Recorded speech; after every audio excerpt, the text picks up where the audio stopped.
Welcome to the final political punch-up of the year right here on Talk Radio TV. Today, we're not going to have a go at each other. Today, we're going to have the spirit of goodwill to all men and indeed women and possibly to non-binary people as well. Belinda DeLucy is here with us, as is Kevin O'Sullivan. It's all going to be terribly good-natured, but I'm still going to choose between both of you because what we're looking for today, guys, is the political moment of the year. Belinda, what's yours?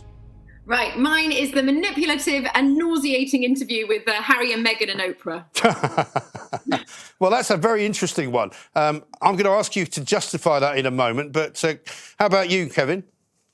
For me, the political moment of the year unfolded on June the 25th, when The Sun brilliantly published a picture of the then Health Secretary, Matt Hancock, with his tongue down the throat of his extramarital mistress, Gina Coladangelo, and the rest, as they say, is history. That, for me, was the pivotal moment of the political year. I think it sort of sums up Tory party policy on pretty much everything, really, doesn't it? But, Belinda, let me come back to you. You might say that it's not a political point that you're raising about Harry and Meghan, but actually they have been very political this year, haven't they? They've been trying to destabilise the royal family, which is a pretty political thing. It's all political. I mean, I think that the whole reason that the interview took place was to help Meghan's political career. I mean, I think and the way it affected the world as well. I mean, it just exposed the depths to which both would go to consolidate their celeb power in America. And that itself has political implications. Look how Meghan is harassing everyone about maternity leave for all families. I mean, it's all getting political. This was like the first rung in her quest for presidency. Yes, it hasn't worked out quite as well for her as she thought, though, has it? No, our ratings have plummeted here. But yeah, I think they're still riding a bit of a celeb wave, although I'm not sure her books are still selling. No, but she was in touch with Nancy Pelosi, wasn't she, trying to get her to invite her to the Senate, which, of course, I don't think is going to happen. No. I think hopefully America will see her for what she is soon, but they're in love with her. They love a good victim story. They really do. Hancock, of course, not a victim at all, Kevin. The thing that amazes me about Matt Hancock is he seems to think that people still care what he thinks. He seems to think that people still want us to have him around. I mean, he was even talking at the back end of last week that if there was to be a leadership challenge, he might throw his hat into the ring. He's nothing if not delusional. I agree with Belinda. I mean, fascinating moment when Meghan and Harry sat down to be interviewed by Oprah, but I don't think it was ever central to the British equation. I think the Hancock story was the moment of the year that changed the whole political dial because it played into the fact that here was a man who was breaking his own rules. After the Barnard Castle affair with Dominic Cummings, once again, a top Tory who made the COVID rules, you must socially distance, you must work from home, etc., was shown to be flagrantly breaking his own rules, playing tonsil tennis with his mistress, in the middle of all places, the health department. This was published on the 25th of June in The Sun, a fantastic exclusive, quite rightly hailed as the scoop of the year. It took 2 days, 48 long hours, for that self-centered little man to finally concede that his crime was so egregious that he had to go. He clung on. And eventually wrote a sort of cloying resignation note saying, those of us who make the rules have to stick by them. So he finally got the point. Oh, well done. But it's amazing that it was 2 days. And Boris Johnson made it clear afterwards, and this is serious about Johnson, that he hadn't wanted him to go, that it was Hancock who resigned and he wanted him to stay. But this plays right into the problem right now. Boris Johnson is this autocratic authoritarian who doesn't think that what people think, what the citizens think, matter at all, and that those in high places basically can break their own rules because they're far more important than ordinary citizens. So that's why this was very, very important. Well, it's not surprising, Belinda, is it, given what we now know, that there were more parties going on in Downing Street last Christmas than there were during the fall of Caligula. You know, there's a real sort of falling about, drinking, snogging each other, having a great time. No doubt, possibly using the odd Class A drug as well, which seems to have been found in Downing Street as well. You know, but of course, let's not forget that Boris Johnson, after day one of the Hancock scandal, said, "I consider the matter to be closed." Yeah, well, I mean, in the spirit of Christmas, of course, I'm going to agree that this story is absolutely huge. But I would say that it's absolutely not surprising either. I don't think anyone was shocked that politicians are hypocrites and they don't follow the rules they set.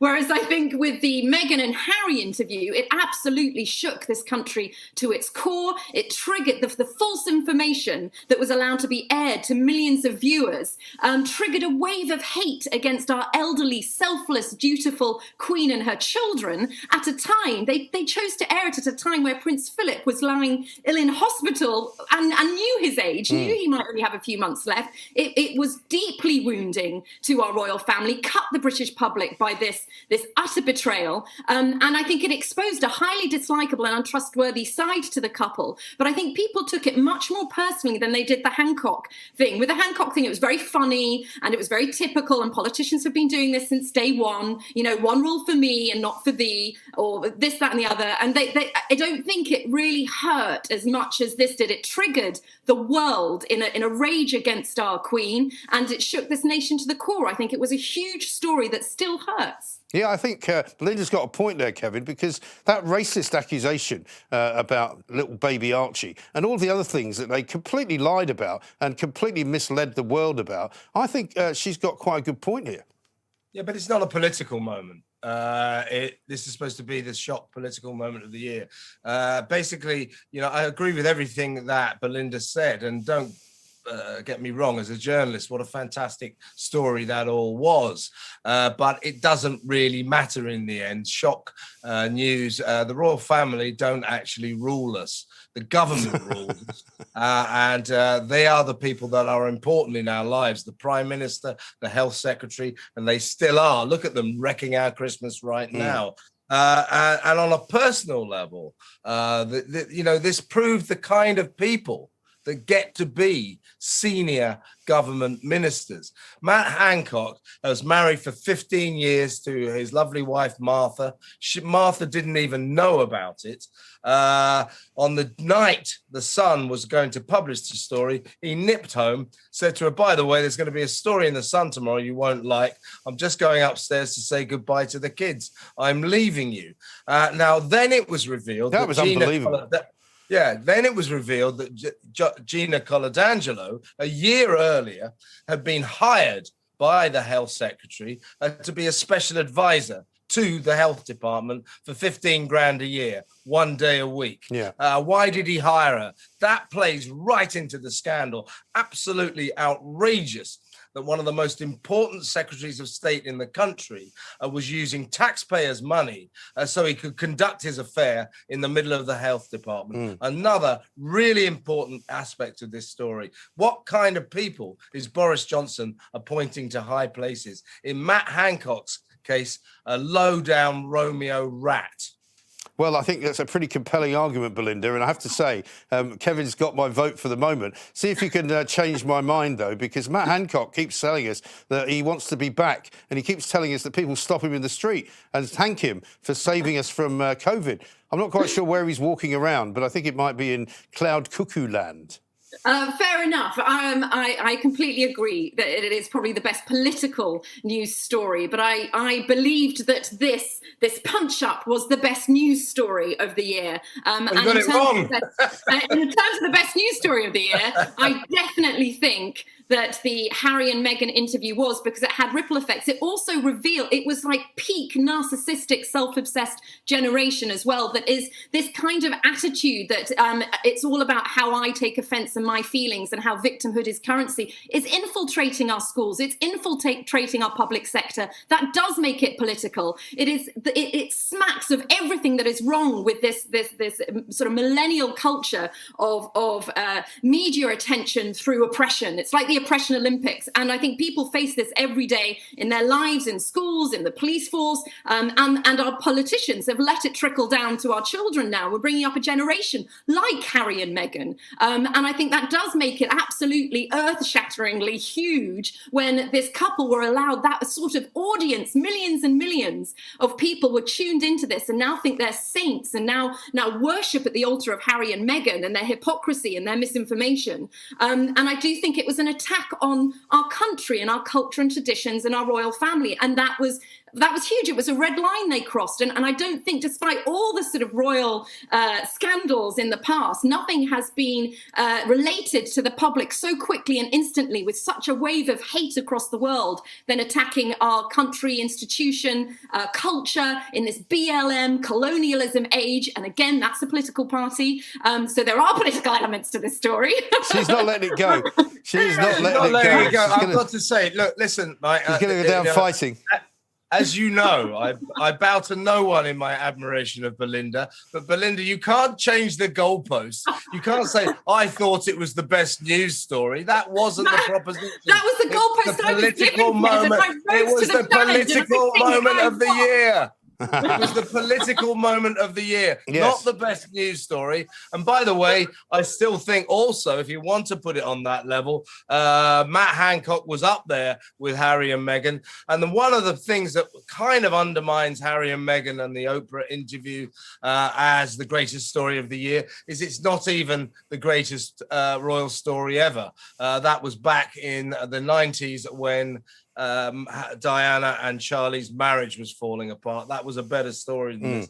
What we've got here with Harry and Meghan, I agree, it's a great story, and there are scandalous elements to it. Terrible the way they've treated the Queen, terrible some of the false lying accusations they've made, but in the end, it's royal tittle tattle. Yes. Matt Hancock, a definition of a great story is a story that fundamentally changes something. And what Matt Hancock's story did was fundamentally changed the nation's attitude to this government. Yes, I think that's right. And I have to say, the other great thing about Matt Hancock's story was it gave us all a good laugh. I mean, none of us were laughing when Oprah Winfrey interviewed Harry and Meghan. But when Matt Hancock was